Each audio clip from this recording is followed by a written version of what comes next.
Child artist ആയിട്ട് നമ്മൾ ചെയ്യുമ്പോൾ ഈ നമ്മുടെ ഹാപ്പിനെസ് കാണും, നല്ലപോലെ കരയേണ്ട സീൻസ് ആണ്. ഞാൻ കൂടുതലും ചെയ്തത് ഭക്തി സീരിയൽസും കൂടെയാണ്. അപ്പോൾ ദേവി ആണെങ്കിലും അയ്യപ്പനാണെങ്കിലും വേളാങ്കണ്ണി മാതാവാണെങ്കിലും ഒക്കെ കൂടുതലും ശോകം അഭിനയിക്കും, നമ്മൾ ഹാപ്പി അഭിനയിക്കും, അതൊക്കെ ഓക്കെയാണ്. പക്ഷെ റൊമാൻസ് നമ്മൾ ചെയ്തിട്ടില്ല, കുഞ്ഞിലെ ചെയ്ത ശീലമില്ല.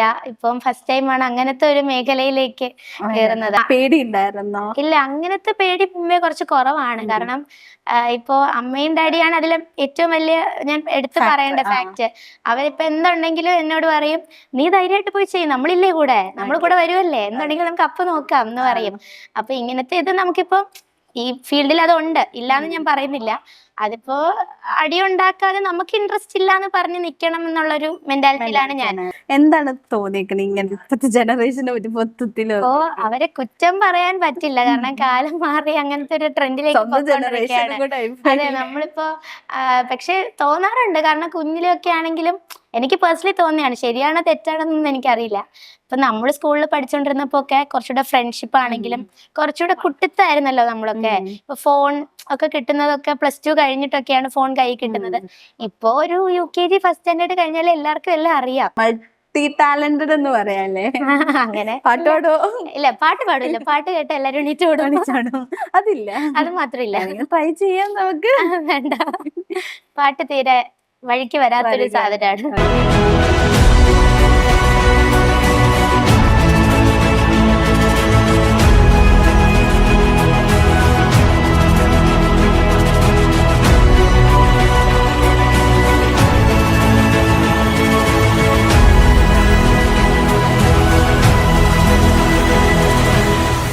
Hi, hello everyone, welcome to Mapstick Media. അപ്പൊ ഇന്ന് നമ്മുടെ ഒപ്പം ഉള്ളത് കാലം പറഞ്ഞ കഥ എന്ന് പറഞ്ഞ സിനിമയിലെ ഹീറോയിനാണ് ഡോക്ടർ സാൻഡ്ര, അല്ലേ? അതെ.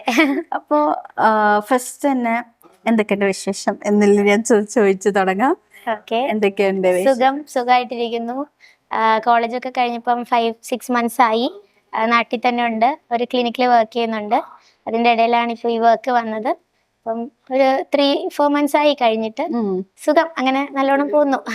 അപ്പോ സാൻഡ്രയുടെ ഈ ഒരു സിനിമയത്തെ ക്യാരക്ടറിനെ വെച്ച് തന്നെ നമുക്ക് ആദ്യം തുടങ്ങാം. എന്താണ് ഈ ക്യാരക്ടർ? ക്യാരക്ടറിന്റെ നെയിം വൈഗ എന്നാണ്. കൂടുതൽ റിവീൽ ചെയ്യുന്നില്ല, എന്നാലും ആജാസിന്റെ പേരായിട്ടാണ്. ഇതിലെ ഇപ്പോ നമ്മുടെ കേരളത്തിലാണെങ്കിലും ഇപ്പൊ കഴിഞ്ഞ ഒരു 1 year ബാക്ക് ഒക്കെ നടന്ന കുറച്ച് ഇൻസിഡൻസിന് ബേസ്ഡ് ആയിട്ട് ഒരു സ്റ്റോറി ലൈൻ കിട്ടി. അതിന്റെ ബേസ്ഡ് ആണ് ഈ മൂവി. അപ്പോൾ അതില് കൊലപാതകങ്ങൾ എന്നുള്ളതിനുപരി അതിന്റെ എന്തുകൊണ്ടാണ് അതിലേക്ക് എത്തിയത്, എന്തൊക്കെ സർക്കംസ്റ്റൻസസിലൂടെ ഒരു ഫാമിലിയുടെ സിറ്റുവേഷൻസും എല്ലാം പറയുന്നുണ്ട്. അപ്പോൾ അതില് അജാസിന്റെ പേരാണ്. കൊലപാതകങ്ങളിൽ ഞാനും ഒരാൾ മരിക്കുന്നുണ്ട്. അപ്പൊ ഇത് എന്തുകൊണ്ടാണ്, എന്താണ് എന്നൊക്കെ ഉള്ളത് ഫിലിമിൽ ബാക്കി കാണുമ്പോൾ മനസ്സിലാവും. അപ്പൊ എനിക്ക് തോന്നുന്നു സാൻഡ്രയുടെ പാരന്റ്സ് ആയിട്ട് വരുന്നത് ജയൻ ചേട്ടനും പിന്നെ ലക്ഷ്മി ചേച്ചിയല്ലേ? അതെ. അപ്പൊ ആ ഒരു എക്സ്പീരിയൻസ് എങ്ങനെയുണ്ടായിരുന്നു? ലൈക്ക് ഇപ്പൊ അവരെ വെച്ച് നോക്കുമ്പോ അവര് കുറെ കാലമായിട്ട് ഇല്ല. ലക്ഷ്മി ചേച്ചീനെ നേരിട്ട് അങ്ങനെ അധികം വർക്ക് ചെയ്തിട്ടില്ലെങ്കിലും അറിയാം. നമ്മൾ സീരിയൽസിലൊക്കെ ചേച്ചി ഉള്ളപ്പോൾ തൊട്ടുന്ന് കുറച്ചൊക്കെ അവിടെ ഇവിടെയൊക്കെ നമ്മൾ കണ്ടിട്ടുണ്ട്. അങ്ങനെ ഒന്നിച്ച് വർക്ക് ചെയ്യാൻ പറ്റിയിട്ടില്ല. ചേർത്തല ജയൻ സാറിൻ്റെ ആണെങ്കിലും എനിക്ക് ഭയങ്കര എക്സ്പീരിയൻസ് ആയിരുന്നു. കാരണം കൂടുതലും കുഞ്ഞിലെ ഫിലിംസ് 1-2 ചെയ്തിട്ടുണ്ട്. ഞാൻ ചൈൽഡ് ആർട്ടിസ്റ്റ് ആയിരുന്നപ്പോൾ ചെയ്തിട്ടുണ്ടെങ്കിൽ കൂടുതലും ഞാൻ സീരിയൽ ഫീൽഡിലായിരുന്നു ചെയ്തതും വർക്ക് ചെയ്തിരുന്നതൊക്കെ.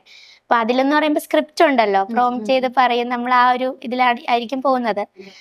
ഫിലിമില് ഇതില് പ്രോംപ്റ്റിംഗ് ഉണ്ടായിരുന്നു, എന്നാലും ജയൻ ചേട്ടന്റെ കൂടെയുള്ള സീൻസിലൊക്കെ വരുമ്പോൾ ചേട്ടൻ പറഞ്ഞുതരും, ഇങ്ങനെ ഗൈഡ് ചെയ്യും നല്ല പോലെ. ഇങ്ങനെയാണോ നീ വീട്ടിൽ പപ്പേനോട് സംസാരിക്കുന്നത്, പ്രോംപ്റ്റിംഗ് വെച്ചാൽ നേരെ നാച്ചുറൽ ആക്ടിങ് വരില്ല, അല്ലാണ്ട് നീ സിറ്റുവേഷൻ മനസ്സിലാക്കിയിട്ട് നീ ചെയ്തോ, അങ്ങനെ നല്ല കുറച്ച് ടിപ്സ് ഒക്കെ പറഞ്ഞു തന്നപ്പോഴത്തേക്കും കൊള്ളാം, കുറച്ച് ഇമ്പ്രൂവ് ചെയ്യാനൊക്കെ പറ്റി നല്ല എക്സ്പീരിയൻസ് ആയിരുന്നു. പേടിച്ചായിരുന്നോ ലൈക്ക് ഇങ്ങനെയാണോ? ശരിക്കും ഫസ്റ്റ് എനിക്ക് നല്ല ടെൻഷൻ ഉണ്ടായിരുന്നു, കാരണം പുള്ളി നല്ല സീനിയർ ആണല്ലോ. ഞാനിപ്പോ ഒത്തിരി ഗ്യാപ്പിന് ശേഷം കൂടെ വരുന്നോണ്ട് എല്ലാം എനിക്ക് പുതിയതുപോലെ ആണല്ലോ. കുഞ്ഞിലെ ഒന്നിച്ചൊന്നും അഭിനയിച്ചിട്ടില്ല, പക്ഷെ പുള്ളിക്ക് ഓർമ്മയുണ്ടായിരുന്നു. ഞാനിങ്ങനെ പോയി പരിചയപ്പെട്ടു. സാർ എന്നെ ഓർമ്മയുണ്ടോ? ഞാനിങ്ങനെ ദേവി മഹാത്മ്യം ഏഷ്യാനെറ്റിലുള്ള സീരിയലിൽ പഞ്ചമിയായിട്ട് ചെയ്തിട്ടുണ്ട്. സീരിയൽസിലൊക്കെ കുഞ്ഞിലേ ഉണ്ടായിരുന്നു. ഇപ്പൊ ഒന്നിലും ഇല്ല, കുറച്ച് ഗ്യാപ്പായി നിൽക്കുവാണ്. അപ്പോഴത്തേക്കും പുള്ളി എന്തോ ഓർത്തു.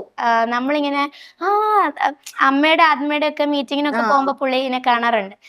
നമ്മളിങ്ങനെ പറയുമായിരുന്നു ഇങ്ങനെ ഒരു കുട്ടി ഉണ്ടായിരുന്നു, എവിടെ പോയോ ആവോ എന്നൊക്കെ. അങ്ങനെ പുള്ളിക്ക് ഓർമ്മയുണ്ടായിരുന്നു. അത് ഭയങ്കര ഹാപ്പിയായി ഞാനത് കേട്ടപ്പോ. ഓർമ്മയുണ്ടല്ലോ എന്നുള്ളതൊക്കെ. അപ്പത്തേനും തന്നെ എനിക്കൊരു ആശ്വാസമായി, സന്തോഷമായി. പിന്നെ നല്ല എക്സ്പീരിയൻസ് ആയിരുന്നു. പിന്നെ 1-2 ഡേയ്സേ ഉണ്ടായിരുന്നുള്ളൂ. പുള്ളിയായിട്ടുള്ള സീൻസ് ഒക്കെ കൂടുതലും സെന്റിമെന്റൽ സീൻസ് ആയിരുന്നു. അപ്പോ കുറച്ച് നല്ലോണം ചെയ്യാൻ പറ്റിയെന്ന് തോന്നുന്നു. അപ്പൊ ഈ വേറെ കുറെ സീരിയൽസിലൊക്കെ ചെയ്തിട്ടുണ്ടെന്ന്. അപ്പൊ ചൈൽഡ് ആർട്ടിസ്റ്റ് ആയിട്ട് ചെയ്ത് കുറച്ച് വർഷം, എന്തായാലും കുറെ വർഷം മുന്നേ ഉള്ളല്ലോ, അതിൽ നിന്ന് ഒരുപാട് മാറി. അഭിനയാണെങ്കിലും സിനിമ ഇൻഡസ്ട്രി ആണെങ്കിലും. അപ്പൊ എന്ത് വീണ്ടും തിരിച്ചു വന്നപ്പോ ഉള്ള ഒരു ഇതെന്തായിരുന്നു? തിരിച്ചു വന്നപ്പോൾ ഉള്ള വ്യത്യാസം എന്ന് പറഞ്ഞാൽ മെയിനായിട്ട് ഞാൻ ഇപ്പൊ എല്ലായിടത്തും ഇത് തന്നെയാ പറയുന്നത്. ചൈൽഡ് ആർട്ടിസ്റ്റ് ആയിട്ട് നമ്മൾ ചെയ്യുമ്പോൾ ഈ നമ്മുടെ ഹാപ്പിനെസ് കാണും, നല്ലപോലെ കരയേണ്ട സീൻസ് ആണ്. ഞാൻ കൂടുതലും ചെയ്തത് ഭക്തി സീരിയൽസും കൂടെയാണ്. അപ്പോൾ ദേവി ആണെങ്കിലും അയ്യപ്പനാണെങ്കിലും വേളാങ്കണ്ണി മാതാവിലും മാതാവാണെങ്കിലും ഒക്കെ കൂടുതലും ശോകം അഭിനയിക്കും, നമ്മൾ ഹാപ്പി അഭിനയിക്കും, അതൊക്കെ ഓക്കെയാണ്. പക്ഷെ റൊമാൻസ് നമ്മൾ ചെയ്തിട്ടില്ല, കുഞ്ഞിലെ ചെയ്ത് ശീലമില്ല.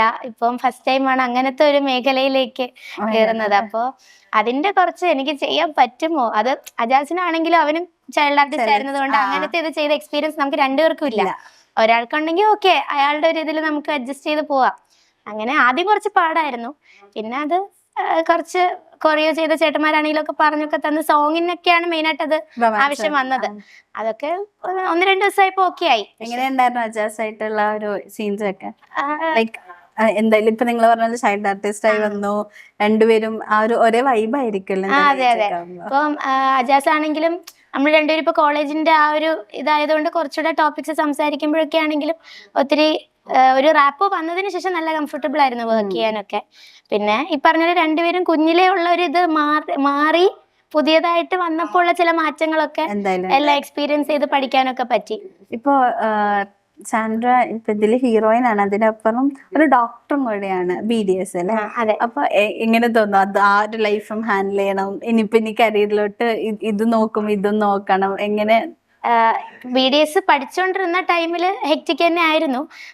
പഠിത്തത്തിലേക്ക് കൂടുതൽ കോൺസെൻട്രേറ്റ് ചെയ്തിട്ടാണ് ഇതിൽ നിന്ന് കുറച്ച് മാറി തന്നെ നിന്നത്. പിന്നെ ഇപ്പോൾ ഇന്റേൺഷിപ്പ് ഒക്കെ ആയപ്പോഴാണ് ഒരു ഇൻട്രസ്റ്റ് വന്നു തുടങ്ങിയത്. കുഞ്ഞിനെ നമ്മളത് ചെയ്ത് വെച്ചിരിക്കുന്നതിൻ്റെ ഒരു എന്തായാലും നമുക്ക് എക്സ്പീരിയൻസ് കാണുമല്ലോ. അപ്പോൾ എനിക്ക് അഭിനയിക്കാൻ ആഗ്രഹമുണ്ട്. അപ്പോൾ വീട്ടുകാരെന്തായാലും സപ്പോർട്ടായിരുന്നു രണ്ടുപേരും. നീ നോക്കിയോ, ട്രൈ ചെയ്തോ. അപ്പോഴാണ് കറക്റ്റ് ഇതിൻ്റെ ഈ ഫിലിമിൻ്റെ ടോക്ക് നടന്നുകൊണ്ടിരുന്നപ്പോഴാണ് പ്രസാദ് സാറിന് റിയാലിറ്റി ഷോയിൽ പുള്ളിയാണ് ഞാൻ സീരിയൽസ് ചെയ്തുകൊണ്ടിരുന്ന സമയത്ത് വിളിച്ചിട്ടുണ്ട്, അങ്ങനെ പരിചയമുണ്ട്. പുള്ളി കറക്റ്റ് ടൈമാണ് പറഞ്ഞു ഇങ്ങനെ ഒരു ടോക്ക് നടക്കുന്നുണ്ട്, കാസ്റ്റിംഗ് ആയിട്ടില്ല. അപ്പം ഞാൻ ഇങ്ങനെ ഡീറ്റെയിൽസ് അയച്ചു, അപ്പത്തേനും തന്നെ വിളിച്ചു, ഓക്കെ ആയി. അപ്പൊ ഞാൻ നീ ഇതിപ്പോ ഞാൻ ഈവനിങ്സാ ക്ലിനിക്കിൽ പോകുന്നത്. ഡോക്ടർ അത്യാവശ്യം എല്ലാം സപ്പോർട്ട് ചെയ്യുന്ന ആളും കൂടെയാണ് ക്ലിനിക്കിലെ ഡോക്ടർ. അപ്പോൾ ഡോക്ടർ ലീവൊക്കെ തരും ആവശ്യത്തിന് കൂടുതൽ വേണമെങ്കിൽ അങ്ങനെ പറയാം. അപ്പോൾ രണ്ടും കൂടെ കുറച്ച് പാടാണ് കൊണ്ടുപോകാൻ. പക്ഷെ എനിക്ക് രണ്ടും കൂടെ കൊണ്ടുപോകണം എന്നാണ് ആഗ്രഹം. കാരണം നമ്മൾ കഷ്ടപ്പെട്ട് പഠിച്ചതാണല്ലോ, അതും കളയാൻ പറ്റില്ല. അത് പ്രൊഫഷൻ വൈസ് നോക്കണം. ഇത് എനിക്ക് നല്ല ഇഷ്ടമാണ്, കുഞ്ഞിലെ ഞാൻ ചെയ്യുന്നതും കൂടെ കൊണ്ട് പാഷനായിട്ട് ഇതും രണ്ടും കൂടെ കൊണ്ടുപോകണം എന്നാണ് ആഗ്രഹം. ഇപ്പോ ഈ പറഞ്ഞ പോലെ തന്നെ നമ്മളെ പാരന്റ്സ് ഒക്കെ സപ്പോർട്ട് ചെയ്യും, പക്ഷെ ഈ കരിയറില് കൂടെ നിൽക്കുന്ന ഒരാളും കൂടെ സപ്പോർട്ട് ചെയ്യുന്നുണ്ടാവുന്ന വലിയൊരു കാര്യം. ഡോക്ടറിന് നല്ല അരവിന്ദ് ഡോക്ടർ എന്നാണ് ഡോക്ടറിന്റെ പേര്. ട്രിവാൻഡ്രത്ത് തന്നെയാ ക്ലിനിക്കൊക്കെ. പുള്ളിയും പറയും നീ രണ്ടും കൂടെ കൊണ്ടുപോയാൽ മതി, അതായത് വിട്ട് കളയണ്ട, നീ കുഞ്ഞിലെ ഡാൻസ് ചെയ്യുന്നതല്ലേ, ആ കഴിവും കളയണ്ട, പക്ഷെ ഇതും വിടരുത്, രണ്ടും കൂടെ പോണം. നല്ല സപ്പോർട്ടിങ് ആണ് ഡോക്ടർ. ഇപ്പൊ പൊതുവെ പറയാറുണ്ട്, നമ്മളിപ്പോ മൂവി ഇൻഡസ്ട്രി യൂഷ്വലി നോക്കുവാണെങ്കിൽ പെൺകുട്ടി എന്ന് പറയുമ്പോ തന്നെ എല്ലാ പാരന്റ്സിനും ടെൻഷനാണ്.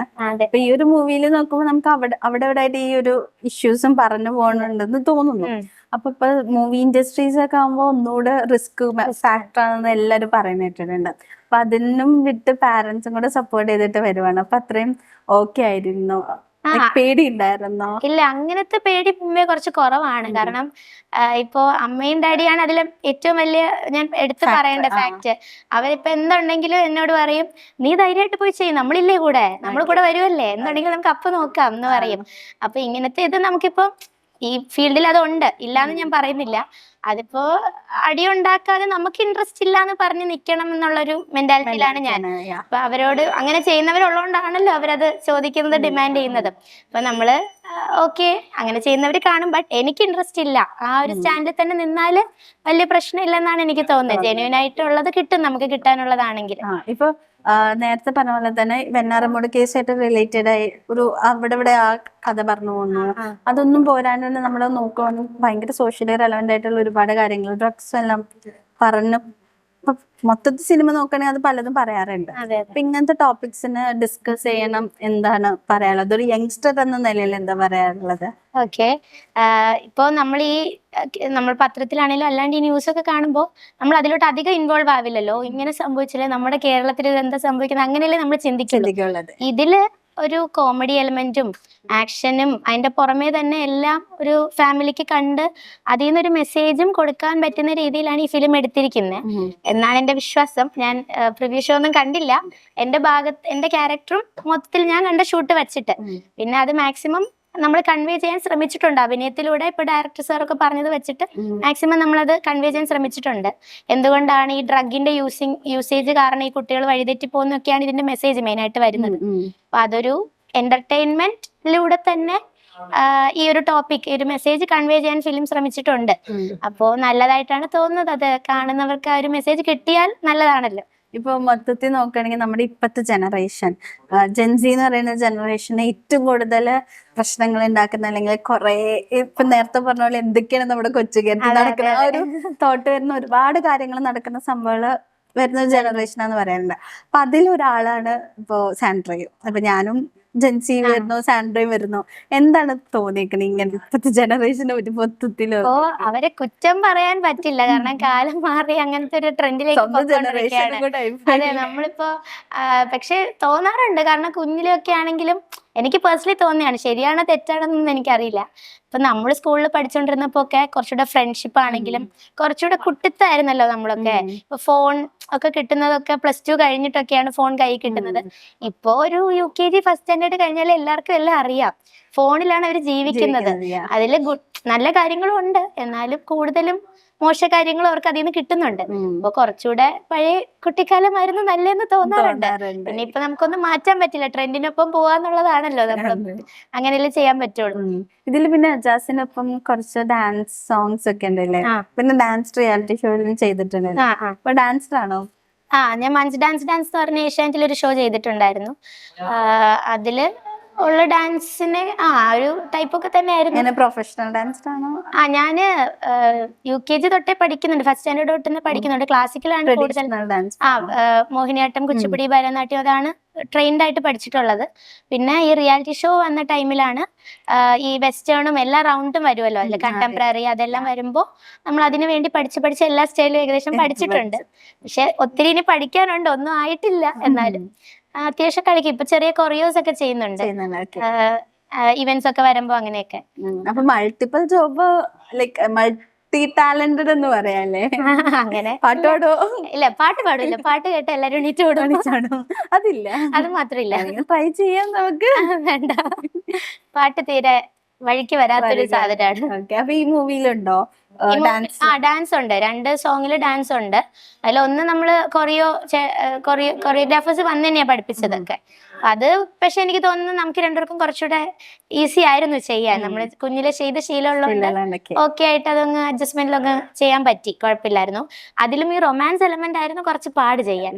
അതിങ്ങനെ അവര് ഇങ്ങനെ ചെയ്യണം, ഇങ്ങനെ ചെയ്താലേ ആ സംഭവം വരത്തുള്ളൂ, അങ്ങനെയൊക്കെ പറഞ്ഞ് പിന്നെ ഒരു അഡ്ജസ്റ്റ്മെന്റിലൊക്കെ ചെയ്തു. ഇപ്പൊ മൂവിയില് ഇപ്പൊ സെറ്റില് ഒബ്വിയസ്ലി കുറെ ആർട്ടിസ്റ്റ് ഉണ്ട്, എല്ലാവരുമായിട്ട് മിങ്കിളായിരുന്നു. ഇങ്ങനെ ലൈക്ക് എന്തെങ്കിലും കോമഡി ആയിട്ട് എന്തെങ്കിലും നടന്നായിരുന്നു? കോമഡി ആയിട്ട് ഉണ്ടായിരുന്നു ഇൻസിഡൻസ് ഒക്കെ. എല്ലാരും ഇപ്പം വലിയ ലോങ് ടേം ആയിട്ട് ഷൂട്ടിംഗ് നടന്ന ഫിലിം അല്ലല്ലോ ഇത്. എല്ലാരും കമ്പനിയായി വരുമ്പോ ഒരു 1-2 days ആവും. അപ്പോഴത്തേക്കും ആക്ച്വലി ഷൂട്ട് പിന്നെ ഒരു 2 days കൂടെ കോമൺ സീൻസ് കാണത്തുള്ളൂ. പിന്നെ എനിക്ക് തോന്നുന്നു അജാസുമായിട്ടാണ് കുറച്ചുകൂടെ കോമ്പിനേഷൻ സീൻസ് ഉണ്ടായിരുന്നത്. അവനും ആദ്യം കുറച്ച് പാടായിരുന്നു കമ്പനി ആവാനൊക്കെ. ഞാനാണെങ്കിലും അങ്ങോട്ട് അധികം പോയി പെട്ടെന്ന് കയറി മിണ്ടത്തില്ല. ഇങ്ങോട്ട് അവനും വിചാരിച്ച് ഞാൻ വന്ന് മിണ്ടട്ടെ, എന്ത് തോന്നും അങ്ങോട്ട് പോയാൽ ഡിസ്റ്റർബൻസ് ആവോ. ഞാനും വിചാരിച്ച് അവൻ എന്താ മിണ്ടാത്ത, അവൻ വന്ന് മിണ്ടിയാലോ. പിന്നെ 2 days അങ്ങനെ ഒക്കെ പോയി. പിന്നെ നമ്മൾ ഫുൾ കമ്പനിയായി, ഒരു റാപ്പും ഒക്കെ വന്നു. എല്ലാം അടിപൊളിയായിരുന്നു.